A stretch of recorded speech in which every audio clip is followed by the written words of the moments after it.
Hello అండి, ఇవాల్టి చిట్కా ఏంటంటే ఒక 10-12 మందికి అన్నం విడిగా వండేటప్పుడు అన్నం విడిగా వండినప్పుడు ఉడుకుతున్నప్పుడే దాంట్లో కొద్దిగా నూనె ఉప్పు జోడించి వండితే అన్నం తెల్లగా మెరుస్తూ పొడపొడలాడుతూ వస్తుంది.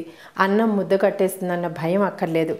మరో విషయం, తినే ముందర వేడివేడిగా అన్నం వండుకోవాలనిపించినా బియ్యం కడిగి వాడేసిన తర్వాత మరుగుతున్న నీళ్లు మరిగించి ఆ బియ్యంలో పోసి సిమ్లో హైలో పెడుతూ ఒక్క 5-10 మినిట్స్లో మనం పొడపొడలాడే అన్నాన్ని వండేసుకోవచ్చు.